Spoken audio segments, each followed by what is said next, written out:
Distinguida concurrencia, tengan todos ustedes muy buenos días. Le damos la más cordial bienvenida a los asistentes y a los que están conectados a través de la plataforma. La ponencia del día de hoy, la práctica clínica centrada en el paciente, nos acompaña. Tenemos el gusto de contar con la presencia del doctor José Luis Calderón.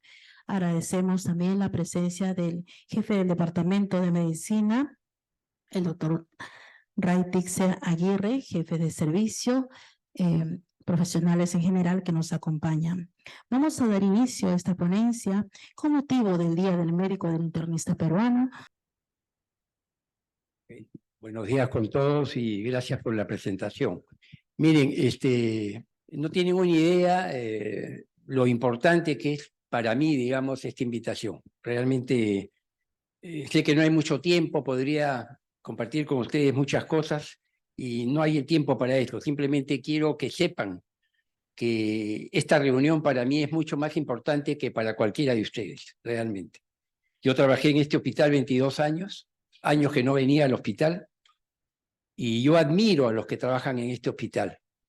Ya esta sensación la tengo hace varios años que vine y fui a la emergencia y casi se me salieron las lágrimas, créanme. Porque este es un hospital que vive en emergencia, es un hospital de emergencia, es un hospital heroico, ¿no? Ahora me paseaba con el doctor y veía, hacíamos, increíble, ¿no? Ustedes que van a ser los mejores médicos, porque van a ser los mejores médicos. Todavía la Facultad de Medicina de Cayetano es la mejor facultad de medicina, y esto no... y se forman igualitos, en este hospital pobrísimo, paraditos todos en el, digamos, en el pasadizo, un grupo de práctica con un profesor, ¿no? Y más allá otro grupo, ¿no? Lleno de precariedades. Y este hospital sigue formando, ¿no? Médicos brillantes, médicos increíbles, ¿no? Como nos formamos todos, ¿no? Simplemente quería compartir eso. Sé que no hay mucho tiempo, así que voy de frente, digamos, a lo que quiero conversar con ustedes. Miren, yo me he quedado con el título, porque es el título que pusieron, pero parece un poco tonto hablar de la práctica clínica centrada en el paciente. ¿Cómo puede haber una práctica clínica que no esté centrada en el paciente, ¿no es cierto? Parece una afirmación de perogrullo, ¿no? Es decir, ¿de qué estás hablando, no? Y en realidad lo que debería decir realmente es la práctica clínica centrada en la persona paciente. Y yo insisto en eso hace muchos años porque lo revolucionario es la persona, no el paciente. El paciente siempre ha existido. Lo nuevo, aunque parezca mentira, nunca se ha hecho medicina personalizada, nunca se ha hecho. En la medicina antigua, cuando todos eran médicos generales y había menos población y los médicos eran de cabecera, se hacía una especie de medicina personal y familiar, pero no era conceptualmente pensada, simplemente se hacía. No sé si me dejo entender, ¿no? O sea, como concepto, como tema académico, como tema, ¿no?, hasta cierto punto filosófico, no tiene muchos años. No tiene muchos años. Y hay todo un empeño, toda mucha gente en el mundo, cada uno a su estilo, en su forma, pero hay un grupo que dirige un peruano, después lo voy a mencionar, que es el Colegio Internacional de Medicina Centrada en la Persona, que tiene su sede en Ginebra. Tengo la suerte de pertenecer, de estar con ellos hace ya algunos años, y bueno, y estamos trabajando todavía no con muchos resultados, diría yo, pero bueno, como toda cosa hay que seguir con el empeño y el trabajo. Pero lo que quiero decir es eso, digamos, nunca hemos hecho medicina personalizada realmente. Entonces, la virtud de conversar sobre esto es eso, lo indispensable que es hacer medicina personalizada. No hay otro chance, digamos, y no porque sea bonito, no porque sea humano, no porque sea, ¿qué les puedo decir? Digamos, axiológicamente fuerte, ¿no? Sino porque los mejores resultados solamente se obtienen cuando hay una medicina personalizada. Eso está demostrado ya completamente, ¿no? Hay gente, yo tengo una frase un poco dura, yo digo que hay que diferenciar trabajo médico de medicina. Y todavía sigo diciendo con respeto, pero lo digo, la mayor parte de los médicos hacen solo trabajo médico, no hacen medicina. Y lo hacen tan bien que parece medicina. Y tienen resultados, ¿eh? Curan enfermedades, operan a los pacientes, pero no están haciendo medicina. Medicina es mucho más que eso, ¿no? Entonces, y esto es una cosa que, y esa medicina que es mucho más, solamente tiene los resultados completos, que no solamente es curar, hay que cuidar y mejorar la salud. Si una persona pasa conmigo, mi responsabilidad no es solamente curar lo que haya que curar, cuidar, sino tengo que hacer el esfuerzo para que sea más saludable. Tengo que aprovechar esa oportunidad, no puedo perderla. Entonces tengo que ver al paciente completamente, tengo que tener una relación personalizada y tengo que ver qué aspectos de eso, lo que ahora ustedes saben y se llama salud positiva, ¿no? Se le ha puesto un nombre a eso, ¿no? Que antes eran factores, así como factores de riesgo, factores positivos, ahora se habla de salud positiva. Ok, miren esta frase la encontré hace menos de un año. Dice, los hombres inteligentes se guían por planes, los sabios se guían por principios. Este señor es un hombre joven, miren, ¿no? Maestro y escritor pakistaní, es un poeta incluso, y esta frase es de él. Y parece simplemente una de las tantas frases, entre comillas, sabias, ¿no? Que uno escucha, ¿no? Como frases de autoayuda, entre comillas, pero no, esta es una frase sumamente potente. Lo que vamos a hablar ahora es solo principios. Yo voy a hablar de principios, fundamentos o bases, como se le quiera llamar, ¿no? La filosofía nos ha enseñado a todos que cuando la filosofía y la ética, sobre todo, agarra un tema, lo primero que tiene que ver es ese tema qué importancia práctica tiene. Una vez que tenemos claro eso, tenemos que crear el fundamento, la estructura y los contenidos. Todo tema importante tiene fundamentos, estructuras, contenidos y prácticas. Todo tema, ¿ok? Bueno, vamos a hablar de principios. Y no es que los planes no sean importantes, las normas, los planes, por ejemplo, las guías de práctica clínica, por supuesto que son importantísimas, pero atrás de eso tiene que haber fundamentos, tiene que haber principios. La que sigue. Esta es otra frase importantísima. Mira, Kurt Lewin, este psicólogo filósofo, es el padre de la psicología social experimental, alemán norteamericano, falleció, yo nací en el 45 y él falleció en el 47. Y este hombre encontré esta frase hace años, y a mí me ha servido muchísimo. Yo creo que esta es la frase filosófica que sustenta la medicina basada en evidencia. ¿No es cierto? No hay forma más poética que decir evidencia, que es, no hay nada más práctico que una buena teoría. ¿No es cierto? Hay gente que acusa al otro de ser un teórico, ¿no? Y él es un práctico, él es ¿no? Es un pragmático, ¿no? Bueno, claro, quizá con la práctica puedes hacer muchas cosas, pero si tienes una buena teoría, vas a hacer mucho mejor lo que haces y quizá con mejores resultados. La que sigue. Miren, esta es la práctica médica en general. La práctica médica existe la práctica clínica, la práctica de la educación médica, que es lo que estamos haciendo acá nosotros, la práctica de la salud pública, la práctica de investigación y la práctica de políticas de salud. Todas estas son las prácticas médicas fundamentales. La siguiente, digamos, arriba debería decir práctica clínica, ¿ya? Está ahí, escrito el título. Bueno, estas son las dimensiones. Yo quisiera que recordaran esto. Voy a insistir en 4 o 5 cosas, ¿ya? De las varias cosas que voy a compartir. Estas son las dimensiones de la práctica clínica. El humanismo, el arte, que tiene un componente estético, ¿no? La ética asistencial, que está en el humanismo, pero es tan importante en medicina que hay que ponerla aparte, la ética asistencial, la ciencia, la tecnología y la medicina centrada en la persona, que es lo último que hemos agregado en los últimos 20 años, 25 años. Hemos agregado una dimensión que no existía, pero no existía académicamente, digamos, ¿no es cierto? Ahora ya está, y hay toda hay revistas, hay artículos, hay estudios, hay expertos, ¿no? Ya digamos el tema. Miren, estas dimensiones tienen que tener una armonía. Y yo digo, yo podría, en realidad, voy a abreviar, ¿no? Entre estas tiene que haber coherencia, tiene que haber consenso, tiene que haber concordancia, tiene que haber confluencia y coincidencia. Cada uno de esos temas yo podría hablar cosas, pero no hay tiempo para tanto, ¿ok? Pero lo que quiero que sepan es que ustedes tienen que manejar todos las manejamos, lo tengan claro, lo sepan o no lo sepan. Todos manejamos estas dimensiones. El humanismo, hay una frase de un médico, digamos, indio, porque hindú es para la religión indio, que tiene esta frase genial que dice, la ciencia es indispensable para practicar medicina, pero el humanismo es la esencia de la medicina. Y esto, créanme, no es una frase poética, esto es una verdad absoluta, ¿ok? Lo que pasa es que nos falta mucho todavía por internalizar, por aprender, por tener competencias humanísticas, ¿no? Y parece una magia cuando uno las tiene, realmente parece una magia. Esa es la magia verdadera de la medicina. La que sigue.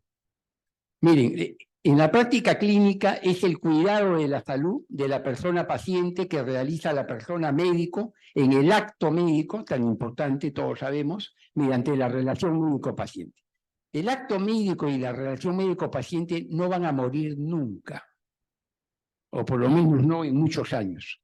O sea, todavía hay una serie de conceptos en medicina que tienen vigencia cronológica permanente, así se llama, vigencia cronológica permanente. El examen físico tiene vigencia cronológica permanente, pues. Pero ya hay gente que no examina, ¿no? Escucha, pide pruebas, ¿no? Por una serie de circunstancias, no los estoy criticando, ¿eh? Muchas estructurales, muchas del sistema, ¿no? Una serie de circunstancias. Pero se ha perdido la importancia del examen físico, que debe tener una vigencia cronológica permanente, ¿no? Y no porque lo recordemos, sino porque lo practicamos. Miren, hace una cosa increíble, y yo, como todos ustedes, a mí me enseñaron a examinar, nosotros enseñamos, yo me fui de aquí cuando tenía la convicción que la doctora Zelaya podía hacer mejor lo que yo ya estaba haciendo, y me fui a hacer otras cosas. Ya ella estaba seguro, y como que fue, nunca lo hablamos, pues yo sabía que ella iba a tomar la posta que yo estaba dejando en esa época. ¿Y a qué voy? Hace poco veo una paciente que va donde una dermatóloga muy fina, y acá en este huequito, le encuentran una pequeñísima tumoración y la biopsia. Y era un carcinoma seroso. Lo operaron, bordes libres. Ustedes dirán, bueno, claro, eso iba a crecer, en algún momento se iba a dar cuenta, ¿no? La paciente, igual quizá lo iban a operar porque es un carcinoma que crece más por invasión local, no da metástasis, ¿no? Da tiempo, digamos. Pero miren, eso es medicina. ¿Se da cuenta?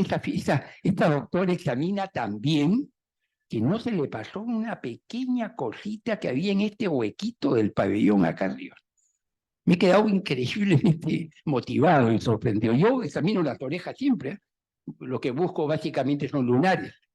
Lunares. Nunca he encontrado uno en mi vida. Tengo 54 años de médico, he visto las orejas siempre y nunca he encontrado nada, aparte de algunos pequeños tofos, ¿no? Nunca he encontrado nada. Nunca. Pero las sigo viendo y me voy a morir viéndolas, ¿ok?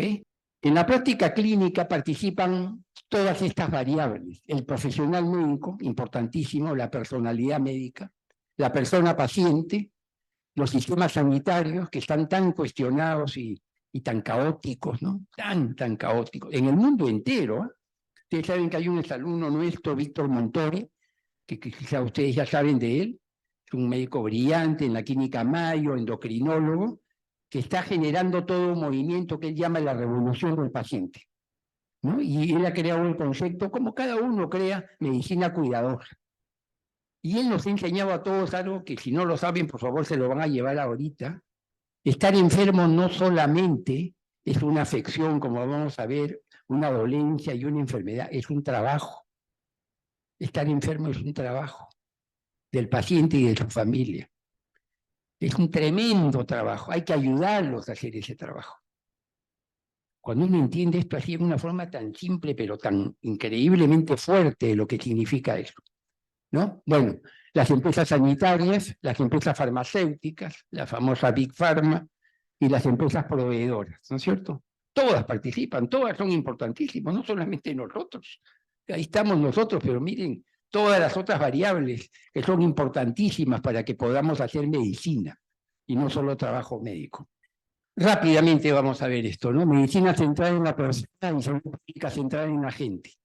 Yo voy a decir acá, voy a aprovechar, voy a decir una frase bien simple, no la voy a explicar, seguro me la van a entender. Escuchen bien lo que digo, ¿eh? La salud es para todos, la medicina es para los enfermos. Vuelvo completo. La salud mental es para todos, la psiquiatría es para los enfermos. Entiendan lo que quiero decir. Creo que no tengo que explicar la importancia y la profundidad que eso tiene, ¿eh? Ok. Focalización en enfermedades y órganos, fragmentación, la fragmentación de los servicios, cosificación del paciente, la dignidad de la relación médico-paciente y la comercialización de la salud. Año 2005. Por supuesto, tiene una historia tremenda. La que sigue, rápido. Miren, este doctor Lazo Manrique, yo siempre que hablo, usualmente lo pongo a este doctor, nunca lo he conocido, es un internista, profesor de la Facultad de Medicina de Villarreal. Y yo, de casualidad, hace muchísimos años, encontré su librito, y digo librito porque es un libro pequeñito, pero pura, como se dice, pura carnecita desde el punto de vista conceptual, ¿no? Se llama La crisis espiritual de la medicina, el librito. Si alguna vez lo encuentran, ténganlo, fotocópienlo y guárdenselo, porque son muchas cosas que hay que tenerlas, ¿ok? Y miren, hago un resumen de lo que él dice, ¿no? ¿Por qué es la crisis? Por la debilidad del humanismo, eso es una verdad absoluta, el auge de la tecnología, por supuesto que la tecnología es importantísima, pero causa mucha perturbación, por supuesto es transitoria, y va a ser, vamos a decir, ya casi... creo que después voy a explicar esto. Digamos, el deterioro de la relación médico-paciente, los cambios en los valores humanos y las características de la personalidad del médico. El médico se ha desmedicalizado con la medicina moderna, las especializaciones, las subespecialidades, la medicina de alta complejidad. El médico se ha desmedicalizado, se ha deshumanizado, no conscientemente. El sistema, todo ha hecho esto. Por eso la insatisfacción con los sistemas es en el mundo entero. A veces yo en el consultorio veo gente de Alemania, veo gente de Holanda, de Canadá, y se quejan igual de su sistema, igualito se quejan. Por supuesto son quejas más simples, ¿no? De las quejas que podemos tener nosotros acá, ¿no? Basta pasearse por el hospital, ¿no es cierto? Pero igual se quejan, no están satisfechos. No hay citas a tiempo, no los escuchan lo suficiente, no se sienten realmente seguros, ¿no? Como ya vamos a ver este famoso concepto de incertidumbre. Pero bueno, hay una crisis que la seguimos viviendo y va para rato la crisis, ¿eh? La que sigue. Vamos rápido. Esta señora, que ustedes la deben conocer porque escribe en El Comercio y tiene ahora un programa de televisión, es una, vamos a decir, una difusora social muy potente, tiene un programa ahora que habla de casi todos los problemas cotidianos, es una mujer muy inteligente. Miren lo que dice, ella se presenta como tecnóloga, ¿no? A mí siempre me ha llamado la atención, ¿no? Porque, claro, tecnóloga en cuestiones de tipo digital, ¿no? Tenemos que asumir tecnóloga digital, diría yo, ¿no? Esto me hace acordar al famoso intelectual peruano, el último enciclopedista, quizá los jóvenes ni lo conocen, Marco Aurelio de Negri, ¿no? Que en su columna del Comercio se ponía polígrafo. Polígrafo, o sea, un polígrafo es aquel que es capaz de escribir de muchísimas cosas bien, con conocimiento, como él decía, ¿no? Para que hables y escribas, tienes que saber, si no, no hables ni escribas. Era un hombre muy frontal, Marco Aurelio de Negri. Bueno, miren lo que dice, ¿no? Y vamos a ponerle la precisión, la voy a poner ya. En las nuevas organizaciones sanitarias, la tecnología médica tendría que ser la forma que modifica todo y tendría que transformar el trabajo médico, el modo de dialogar con el paciente y el modo de decidir. Bueno, eso está haciendo la tecnología en medicina. Por supuesto que eso está haciendo, como en todo. Medicina no es una excepción. Estas son pues los dos grandes aportes de la tecnología digital en medicina, ¿no es cierto? Los famosos, esta tecnología digital de la información, comunicación y conocimiento y la inteligencia artificial.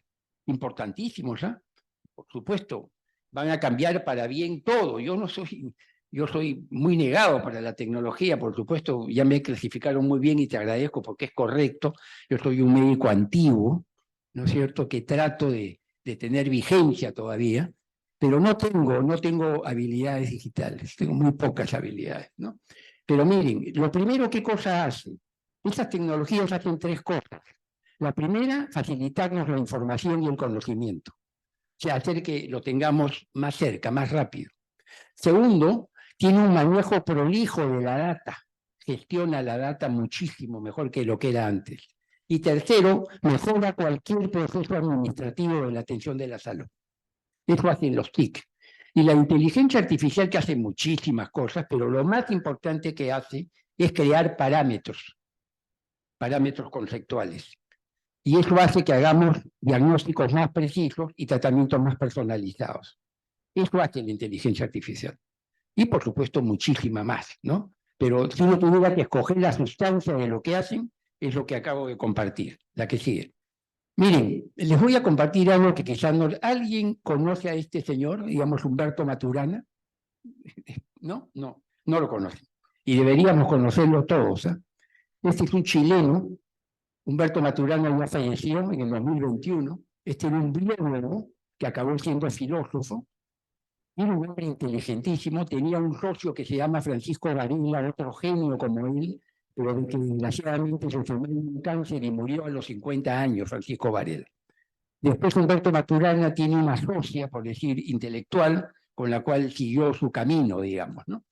Y les cuento, digamos, una cosa, la mejor definición, ustedes saben, a ver, hay tres misterios hasta ahora, los grandes misterios desde el punto de vista intelectual, ¿no? El origen del universo, el origen de la vida orgánica, ¿ok?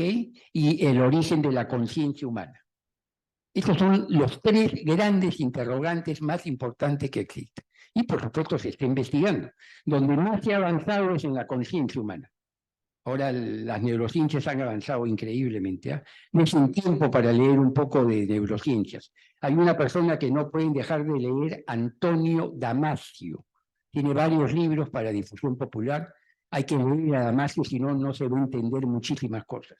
Bueno, hay una anécdota de Humberto Maturana, que hace muchos años, en Chile, en una de sus clases de biología, un alumno le pregunta ¿qué definición tiene de la vida? Y Maturana no tenía una definición. Y le dije, mira, no tengo una, pero el próximo año, dame un año y te voy a dar una respuesta. Y él con Francisco Varela llegan a esta concepción. Esta definición se usa universalmente hasta ahora. Es la mejor definición de la vida orgánica. Es un sistema molecular autopoético. No voy a entrar en detalles, ¿no? Que podría compartir cosas porque he leído, pero por favor quédenselo claro, ¿no? Por lo menos tengamos una definición de la vida. Ustedes saben que de la vida no podemos hablar. La vida es un misterio. De lo que podemos hablar es del vivir, que es una experiencia, que es otra cosa. ¿No es cierto? La vida, tenemos vida y vivimos. Del vivir podemos hablar mucho, estudiarlo bajo todos los ángulos, ¿no es cierto? De todo tipo. Bueno, y otro concepto importante de Humberto Maturana, que está en muchas propuestas científicas, antropológicas, sociológicas, ¿no? Pero él tuvo la genialidad de ponerle, los genios a veces estos tienen la trascendencia porque en 2, 3 palabras te dicen lo que tú tienes que aprender. Y él lo que dice es que el organismo de la vida, o del vivir, perdón, no es solo el organismo. O sea, el organismo no viviría si no tiene un nicho. O sea, la unidad del vivir es organismo nicho. Nunca se olviden, por eso es que la ecología es tan importante. Porque es organismo nicho. Desde la primera célula, la primerita, la procariota sin núcleo, esa célula que lo único que tenía era sensibilidad y homeostasis, nada más. Y se alejaba donde no había nutrientes y se acercaba donde había nutrientes. Nicho. Este concepto del nicho es muy importante para los pacientes, ¿eh? Los pacientes no son solo un organismo, tienen un nicho. ¿Ok? El nicho es fundamental. Después él propone esto de la sociedad matrística, que no voy a entrar en detalles, es como que él propone recoger lo mejor de lo parental, lo mejor de lo maternal y juntarlo para que haya una sociedad parental-maternal, ¿no? Ha escrito mucho sobre esto. Bueno, pero aquí voy. ¿Por qué lo traigo? Uno, porque hay que difundir a Humberto Maturana pues cuando se pueda, ¿no? No hay que olvidar a Humberto Maturana. Humberto Maturana tenía, como todos los grandes, vamos a decir, pensadores, si ustedes siguen a un pensador, se van a dar cuenta que todos tienen un detalle, que hay ciertos conceptos que los repiten muchas veces, como que son tan importantes para ellos que ya parece, oye, pero ya, digamos, esto ya te lo escuché, pero lo repiten, tienden a repetirlo.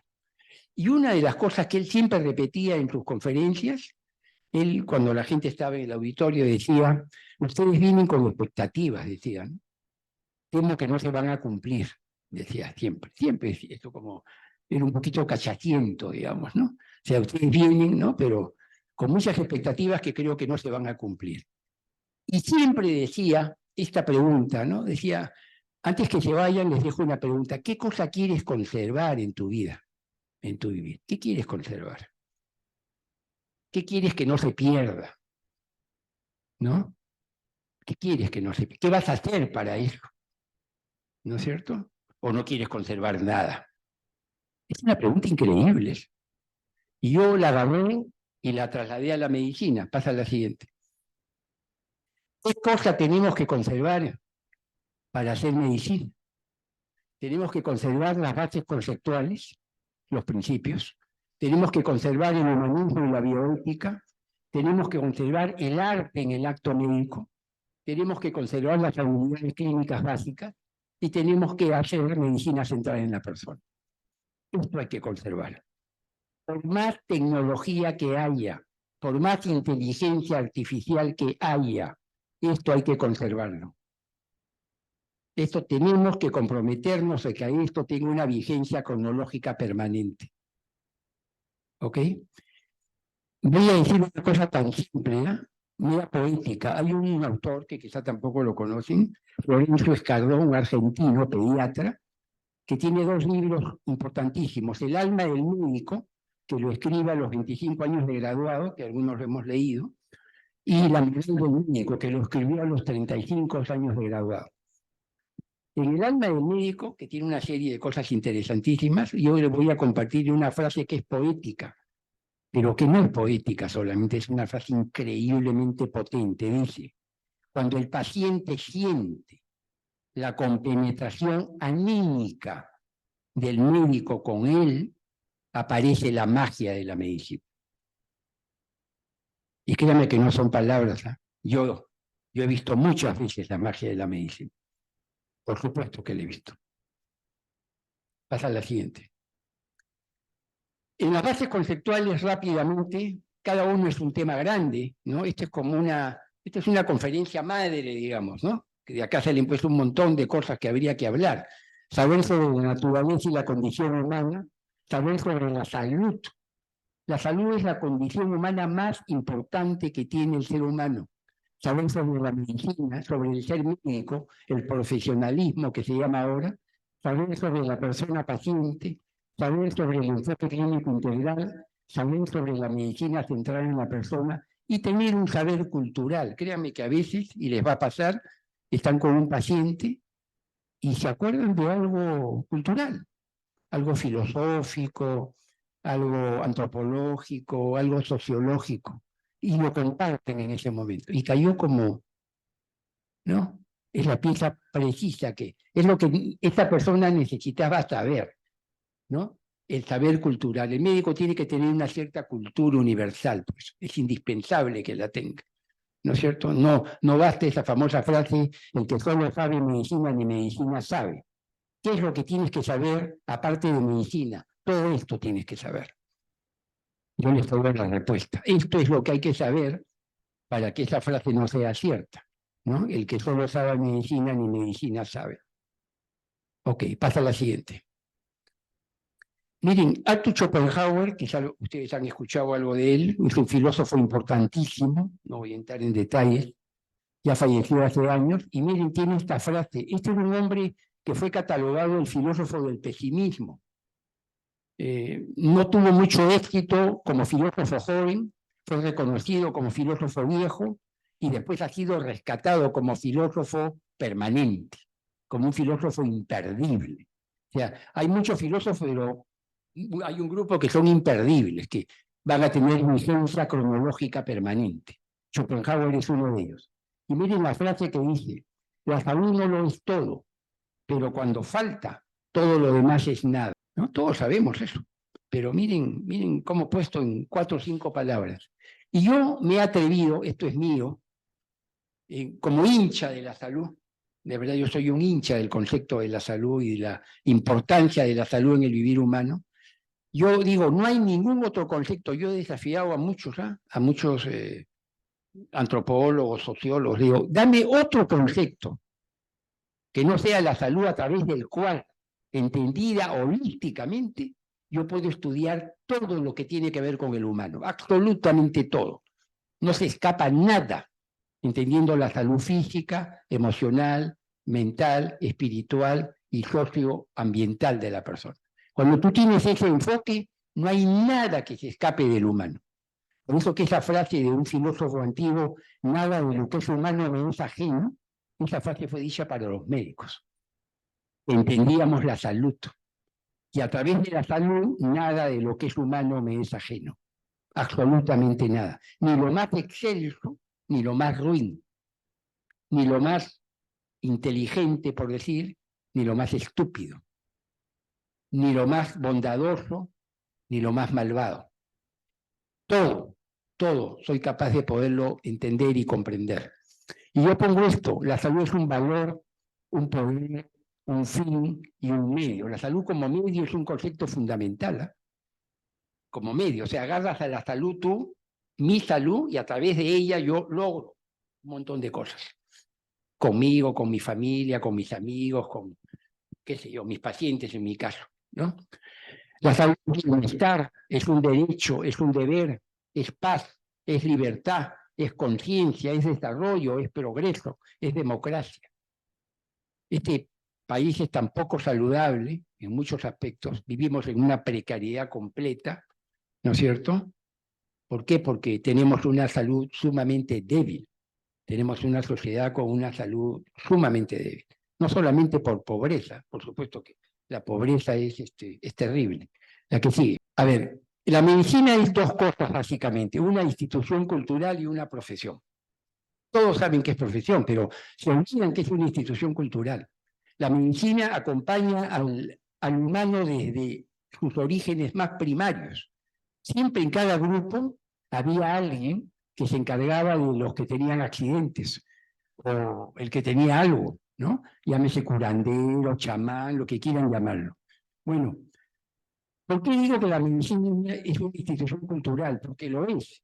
Ustedes nunca se han puesto a pensar, yo hace años me di cuenta que un paciente llegaba a mi consultorio, no me conocía, primera vez que me vi, incluso aquí en el hospital, trabajé 20 años aquí en el hospital, y me contaba cosas de una confidencialidad increíble.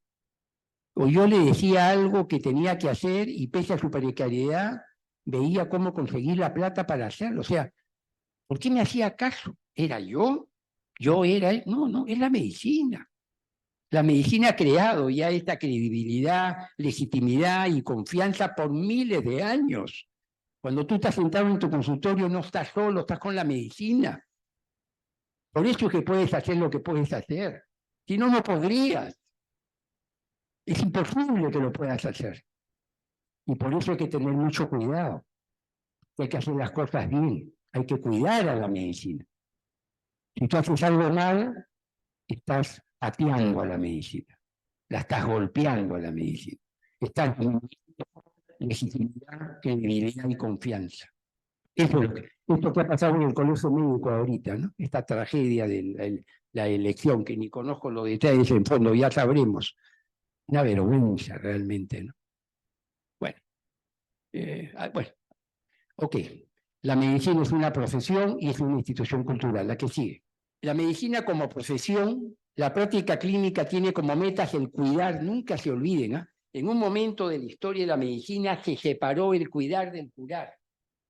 El cuidar se lo llevaron los salubristas, salud pública, y el curar se quedó con los clínicos. Felizmente ya nos hemos vuelto a juntar. Estuvimos separados por años. Los médicos no cuidaban, solamente curaban. O sea, el pensamiento preventivo, no tenían pensamiento preventivo, se lo llevaron los salubristas. Felizmente hemos recuperado el pensamiento preventivo, que es indispensable para practicar medicina. Si un médico no tiene pensamiento preventivo, es un peligro tremendo, ¿no es cierto? Bueno, la práctica clínica tiene como metas cuidar, curar, mejorar la salud. Esto es lo que nadie lo tiene claro. Hay que mejorar la salud de la gente. A veces con pequeños detalles, pequeñas cosas. Convences a alguien para que cree un hábito. Convences a alguien para que haga aunque sea una psicoterapia corta. Convences a alguien para que perdone, qué sé yo, a ese familiar cercano. El perdón sanador, que tampoco es poético, es una realidad absoluta, ¿no? Hay que mejorar la salud. Y por último, apoyar el derecho a una muerte con dignidad. Una muerte con dignidad es morir en tu casa, acompañado por tu familia, y con el menor dolor y sufrimiento posible. Esa es la muerte con dignidad. ¿Ok? Para ponerlo en palabras concretas y no hablar, digamos, en el aire. La que sigue. Miren ustedes, cuando yo estudié medicina, primeramente yo descubrí que a mí me decían que los médicos eran líderes. Después entendí, leyendo, donde entendí el concepto, aunque les parezca mentira, un paciente mío, metodista, me regaló un libro de los metodistas. Y lo revisé, y ahí encontré el concepto de líder-servidor. Y dije, esto es lo que es el médico. ¿Y por qué es importante entenderlo? Si no sirves bien, no eres líder. O sea, solamente eres líder en la medida que sirves, en la medida que haces bien lo que tienes que hacer. La gente te va a seguir porque eres, en la salud, eres la profesión de la más alta complejidad. Sí, pues. Pero no eres el único y solo no puedes. ¿Qué hacen los médicos sin enfermeras? Están muertos. Muertos. ¿No? La enfermera es valiosísima, la profesión de enfermería. Valiosísima. ¿No es cierto? Entonces, y miren las competencias. Miren, yo soy parte de la tercera promoción de Cayetano, soy parte de la primera promoción que dimos examen de ingreso. Yo soy la séptima, pero los primeros que ingresamos, en el año 1962. Y yo estudié en Cayetano con profesores extraordinarios. Yo hice internado en este hospital, los primeros internos en el año 1969. Fui de la tercera promoción de residentes de medicina, que consolidamos el residentado, la tercera. Fuéramos 5 compañeros de mi promoción, jefe de residentes, y consolidamos el residentado. Muchas de las cosas que todavía están acá se hicieron en esa época. Muchas. El martes, por ejemplo, este martes clínico se comenzó en esa época, hace más de 50 años. ¿Ok? Bueno, pero ¿a qué voy? No es una crítica que estoy haciendo a mis profesores, porque sería pues tremendamente ingrato e injusto. Pero a mí lo único que me enseñaron era que yo tenía que ser el mejor diagnosticador y el mejor terapeuta. Eso fue lo que me dijeron. Y yo salí con esa idea. Yo tenía que ser el mejor diagnosticador que podía ser. Y teníamos al maestro Carcelén, don Amador Carcelén Bustamante, que era pues, ¿qué digo yo, no? El eximio diagnosticador. O sea, teníamos un referente altísimo, ¿no? Entonces, él nos creaba la vocación por el diagnóstico que hasta ahora tenemos, ¿no? El médico que no tiene vocación por el diagnóstico está perdido, ¿no? Perdido. Hay que tener una vocación por el diagnóstico, una pasión por el diagnóstico. Bueno, y ser terapeuta, pero miren todas las demás competencias que hay que tener. Nunca me la dijeron. Nadie me enseñó, esto lo descubrí después. Y por eso yo creo un curso en Cayetano hace más de 20 años que se llamó Fundamentos Humanos y Sociales, que muchos de ustedes han pasado. Ese curso lo creo yo, y lo coordiné hasta que me retiré a los 70 años. Sí que ha tenido un giro culturoso, sí. No estoy de acuerdo, pero bueno, no voy a venir ya. Ya esto es historia, yo ya hice lo que tenía que hacer. ¿Ok? Pero miren, tengo que ser educador, comunicador, observador, sensibilizador. Tengo que ser prudente, responsable y humilde. Tengo que saber prestar atención, respeto e interés.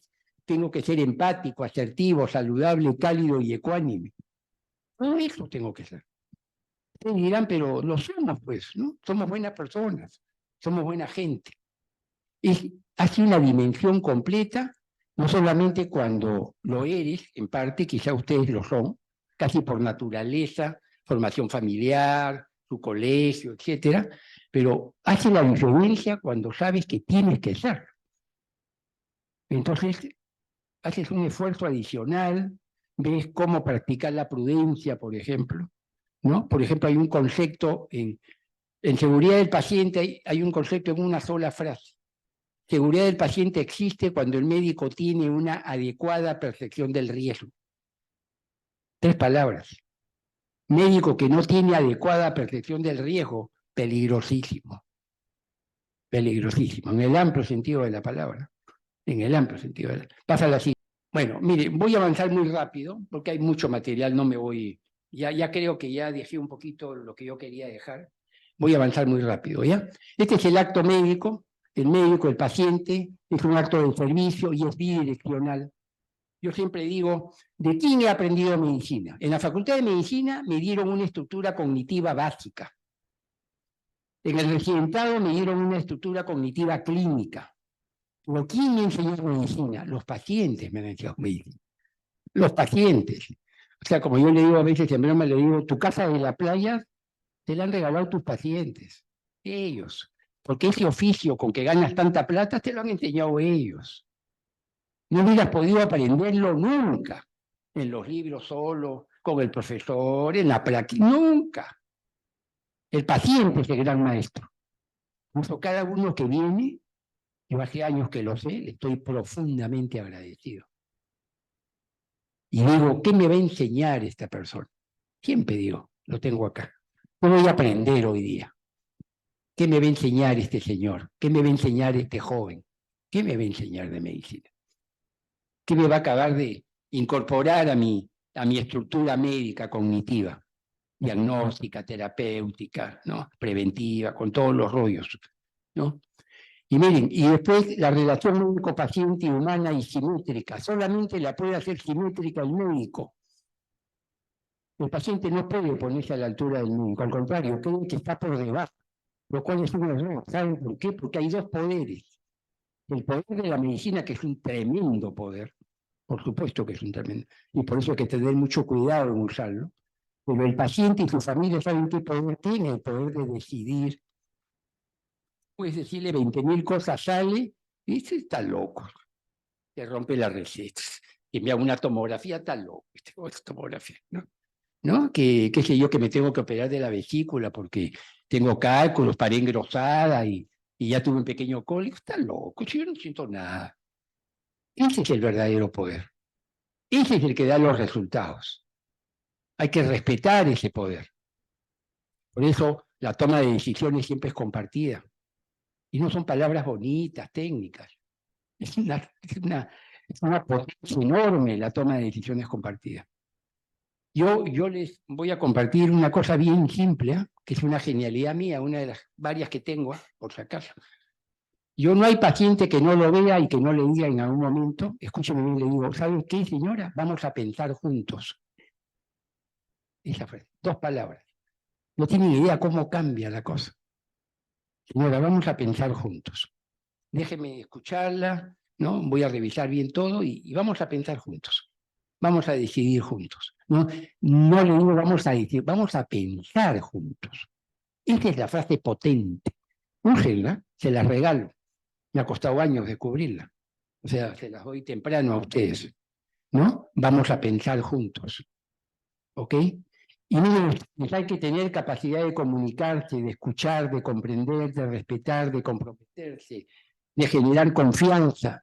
La palabra sanadora que viene de la Biblia famosa, ¿no? Una sola palabra tuya bastará para sanarme, ¿no? Por supuesto, Dios, ¿no? Nosotros no vamos a curar con una sola palabra, pero la palabra sanadora, por supuesto que es sanadora la palabra, como también puede enfermar la palabra. Hay médicos que enferman a la gente con la palabra, ¿no?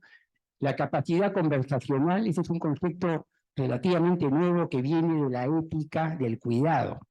Miren, el cuidado es una palabra fundamental. Algún día me gustaría hablarles del cuidado. El cuidado es la gran propuesta para salvar a la humanidad. El cuidado, en el amplio sentido de la palabra. En el año 1985, Carol Gilman, una norteamericana, crea el concepto, porque el cuidado ha existido siempre, pero crea la ética del cuidado, para que sea estudiada académicamente como la ética del cuidado. Y se estudia, ahora hay cantidad de información sobre la ética del cuidado, ¿no es cierto? Y para terminar lo del cuidado, el autocuidado, que tienen que cuidar, el cuidado mutuo o intercuidado y el cuidado del planeta. Son las tres cosas que tenemos que hacer, en el amplio sentido de la palabra. Y esto de acá, capacidad observacional. Una de las cosas que yo aprendí temprano, mirando al doctor Carcelana, no me lo enseñó, pero de él lo aprendí. Al paciente lo tienes que mirar, pero lo tienes que ver. O al revés, algunos dicen, lo veo, pero no miro. Yo creo que es mirar sin ver y mirar con ver. Entonces, acostúmbrense, hay que mirar y ver. Miren, a los alumnos de Harvard hace años yo leí, los llevan a los museos. Alumnos de la Facultad de Medicina de Harvard, ¿eh? Los llevan a los museos para ver pinturas y les piden que hagan una descripción de los cuadros. ¿Qué están haciendo? Están desarrollando esto. Capacidad observacional. El ojo clínico famoso ojo clínico, que no solo es que este me parece un hipotiroideo, ¿no? Porque obvio, pues, ¿no? Es un misematoso a todo meter, imposible que no te des cuenta, pues, ¿no es cierto? Pero hay muchas cosas que hay que observar, muchas cosas. Miren, voy a aprovechar esto para enseñarles algo, sobre todo a los jóvenes, ¿ah? Escuchen bien lo que voy a decir, ¿ah? El diagnóstico se consigue por la historia clínica, por el examen físico, por la ayuda diagnóstica, ¿no es cierto? Son las tres cosas, ¿no? Ahora la tecnología ha magnificado la ayuda diagnóstica.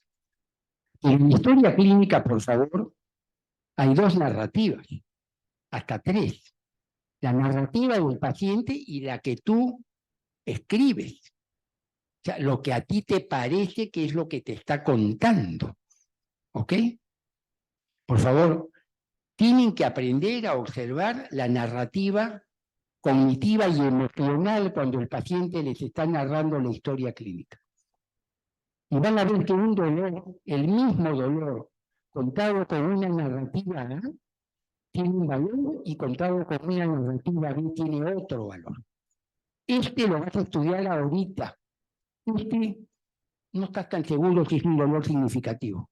El mismo dolor en el mismo sitio, pero contado con narrativas cognitivas emocionales diferentes.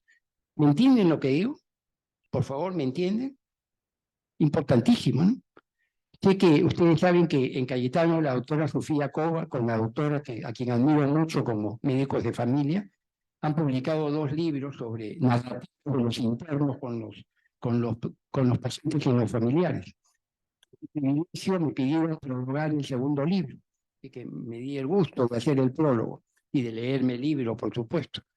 Y esas son narrativas de las vivencias que tienen los internos con las personas y su familia. No estoy hablando de esa narrativa, que es importantísima. Estoy hablando de la narrativa de la persona paciente cuando le estás haciendo la historia clínica. De esa narrativa estoy hablando. Yo le llamo narrativa clínica del paciente. Nunca se olviden, ¿no? Hay que desarrollar una gran habilidad. Por ejemplo, yo digo una cosa, todo lo importante y todo sangrado hay que mirarlo. Es una frase muy simple, hay que mirarlo. Una persona que viene con epístasis, está aparentemente bien, hay que mirar, pues. 99% vas a encontrar un epitelio frágil, unas venitas, ¿no? En el 1% encuentras algo distinto. Hay que mirar. Pero no vas a mirar a todos. La narrativa se dice cuando tienes que mirar. Sea por el dolor, por el sangrado o por cualquier otra cosa que el paciente te cuente. O sea, la narrativa clínica cognitivo-emocional del paciente es fundamental. Por favor, es fundamental. Pasa a la siguiente. ¿Cuántos minutos tengo? Por favor, dígame. Ya. Voy a terminar rápido. Este es el paciente, pásalo. Miren, rapidito acá nomás. No todos los pacientes son iguales, todos sabemos, ¿no es cierto? Cada paciente es el paciente. Y hay tipos de pacientes, muchos tipos de pacientes. Simplemente el que requiere ayuda especial. Por favor, este no se puede pasar, ¿eh? Porque este solito no puede, ¿eh? Hay que ayudarlo. Hay que darle más tiempo, volverlo a citar, hablar con la familia. Hay que ayudarlo, no cobrarle, lo que haya que hacer, pero hay que ayudarlo. Solo no puede, ¿ok? El paciente escéptico, ese paciente incrédulo. Tienes que darte cuenta que es un paciente escéptico, tienes que trabajar en esa dirección.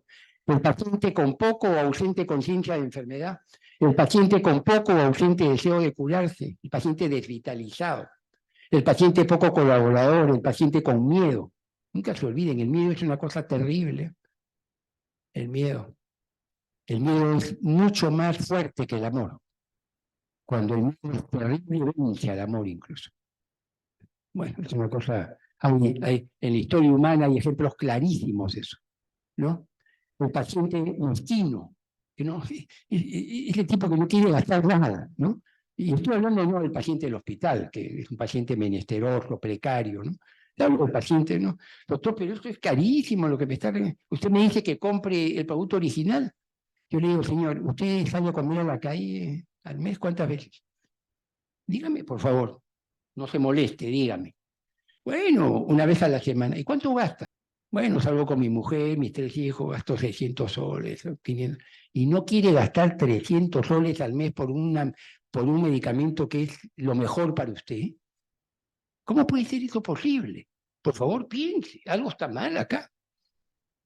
Por supuesto, se lo digo con mucha tranquilidad, ¿no es cierto? Tratando de ser ecuánime, persuasivo, ¿no es cierto? Sensibilizador, ¿no? Paciente culturalmente especial. Acá, por ejemplo, cuando venían, hasta ahora debe venir un quechua volante, ¿no? Ese es un paciente culturalmente especial. Pues.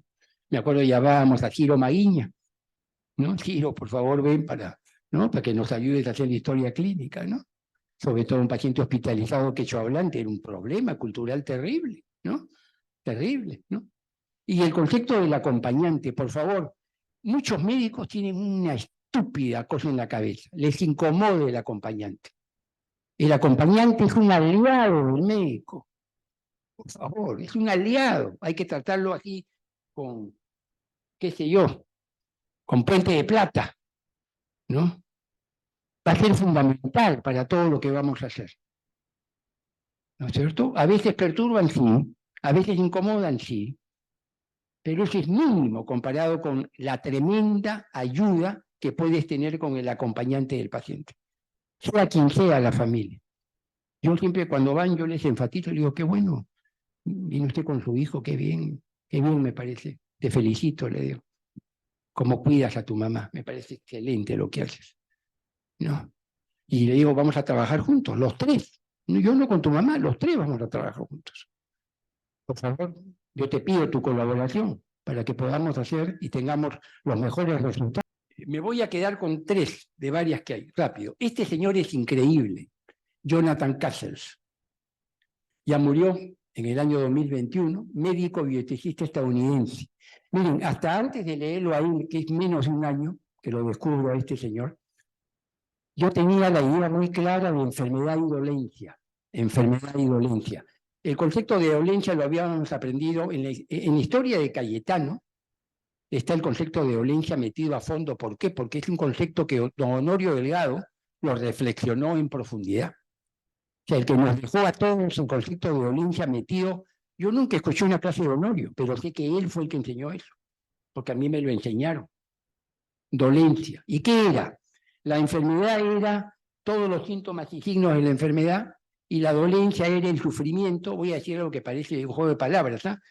El sufrimiento de estar enfermo, de saber que estás enfermo de lo que estás enfermo. Esa era la dolencia. Bueno, este señor lo hace mejor. Este señor dice la enfermedad como afección concreta, el diagnóstico clínico. La enfermedad como dolencia, que es él acá mete los síntomas, los signos, las insuficiencias y las incapacidades. O sea, los trastornos de funcionalidad. Saben que se ha creado una nueva medicina funcional, que tiene una serie, está bien, está bueno. son un poquito sectarios nomás, a mi modo de ver, porque creen que han descubierto la pólvora, no han descubierto nada, pero sí están trabajando el concepto de funcionalidad de una forma que nunca fue estudiado. Ya trabajan mucho los hábitos y trabajan mucho el concepto de disfunción, que es muy importante. Pero bueno, y la enfermedad como padecimiento, padecimiento viene de padecer, por eso paciente. Este es el sufrimiento psicoafectivo de la dolencia y de la afección. ¿No es cierto? Entonces, cuando tienes un paciente frente a ti, está enfermo, tiene dolencia y tiene padecimiento. Las tres cosas tienes que atender. No solamente la afección como enfermedad. Hasta la siguiente rapidito. Y miren, esto es una cosa increíble. Miren, con la edad que tengo y no sabía esto lo he aprendido este año, leyendo a este señor. Él, por supuesto, yo tengo cierta facilidad para sistematizar. Entonces leo y después hago mi resumen y saco lo que a mí me sirve, ¿no? Y quizás simplifico demasiado, aparentemente. Él describe esto en una forma mucho más grande, pero voy a dar el concepto potente nada más. Para vivir la vida, cualquiera de nosotros tenemos que tener una omnipotencia mínima, pero no mínima por pequeñita, mínima por indispensable. O sea, si no sientes que tienes el poder para vivir todos los días, no puedes vivir. Más aún ya se imaginan lo que viven en precariedad, pues, ¿no? Necesitan una omnipotencia especial. Y segundo es la omnisciencia. Crees que tienes el conocimiento mínimo para poder enfrentarte a la vida. O sea, todos tenemos omnipotencia y omnisciencia mínima, dependiendo de tu origen, tu cultura, tu educación, tu posición, tu personalidad, etc. Pero cuando te enfermas, este señor nos enseña, se pierde esto. Entonces, cuando estás con un paciente enfermo, ya no tiene omnipotencia, no tiene poder. Su poder vital está comprometido y vive y está con una incertidumbre tremenda. Ya no tiene el conocimiento mínimo para mover, está con miedo, está inseguro, ha perdido la omnisciencia. Miren, qué sabiduría la de Castle, ¿no? En 4 palabras, en una página, te enseña cosas de una trascendencia enorme para comprender la naturaleza y la condición humana en situación de enfermedad. Por eso es que no hay nada más perverso que pobreza y enfermedad. Aparte de las guerras, pues, ¿no? Que es otra cosa. Pero en la vida cotidiana, lo más perverso que hay es pobreza y enfermedad. Pasa rapidito, pasa. Este es el famoso concepto de las 4P que deben haber visto ya, ¿no? A ver, regreso un ratito ahí, acá. Miren, esta es la propuesta del Colegio Internacional de Medicina Centrada en la Persona. Esta es su propuesta conceptual, ¿eh? Medicina de la persona, para la persona, por la persona y con la persona, ¿ya? Ok, rapidito, pasa a la siguiente.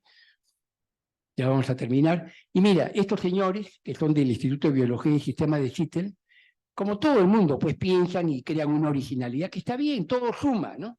Ellos hablan de medicina personalizada, medicina predictiva, medicina preventiva y medicina participativa. O sea, no se puede hacer medicina predictiva bien hecha, ni preventiva ni participativa si no es personalizada. Por eso la medicina tiene que estar centrada en la persona paciente, en esta persona paciente, con sus características, condiciones y circunstancias. La que sigue, rápido. Vamos al final ya. Pasa. Acá, a ver, bueno, esto ya sabemos, ¿no? La historia clínica, el examen físico, el juicio clínico, que ahora se llama razonamiento clínico o médico, la capacidad comunicacional, observacional, cooperar y colaborar, comprometerse, confiar y crear confianza. Por ejemplo, acá voy a contar una cosa media tonta, ¿no? Yo no he aprendido a ver resonancias, no he aprendido. Pero si un paciente yo le he pedido, por supuesto leo el informe del radiólogo, pues, ¿no? Pero yo agarro las placas y las pongo. Y hago que veo. ¿Qué estoy haciendo? Estoy creando confianza. No la estoy engañando. Estoy creando confianza. Estoy viendo sus placas. No sé si me entienden, ¿eh? Es una mentira blanca potente, que se lo doy como un ejemplo tan simple como ese, ¿no? Ok, pasa a la siguiente. Y con esto vamos a terminar, creo. Miren, Termino con la propuesta bioética. Yo hago esta propuesta simple, práctica. Por supuesto, hay muchísimo para hablar de bioética y de humanismo, ¿no? Yo digo lo siguiente, el primer requisito para ser ético en medicina es saber medicina, por favor. O sea, no hay que ser buena gente solamente. ¿Eh? El ignorante, por favor, no hay forma, ¿no? El ignorante es peligrosísimo en todo. Según el budismo, ustedes saben, la causa más frecuente del sufrimiento es la ignorancia. Y créanme que es una verdad absoluta en todo. La ignorancia en el amplio sentido de la palabra. ¿Ok? Atender al paciente como si fuera un familiar cercano. Acá hay gente que me ha criticado esto. Me dice, oye, pero ahí estás equivocado, ¿no? Porque los médicos no atienden bien a sus familiares. A sus familiares los chotean, los subestiman. No, ya te va a pasar, hombre, no fundas. Es un dolor de cabeza sencillo. No, no me refiero a ese médico que ningunea a su familia cuando le cuentan o viene cansado y encima, qué sé yo, pues la cuñada viene y le dice, oye, ¿sabes qué? Que me duele acá, pucha, Diego, caracho, ¿no? O que cuidado, no hay que ningunear a nadie, menos a la familia, ¿ok? Bueno, atender al paciente como si fuera un familiar cercano. Tener presente siempre, esto viene del juramento hipocrático original, ¿eh? De los 4 compromisos originales. Este es uno de ellos. Cualquier decisión que se tome en el acto médico, tener presente el bienestar, interés y seguridad del paciente. Tener presente la dignidad humana como el fundamento primario. El concepto de dignidad es un concepto fundamental. Cuando tengan oportunidad, lean sobre la dignidad humana. Es un concepto que no se puede dejar de tener. Y por último, tener presente que la persona es siempre un fin en sí mismo y no un medio. Nunca es un medio. Con esto terminamos. Gracias.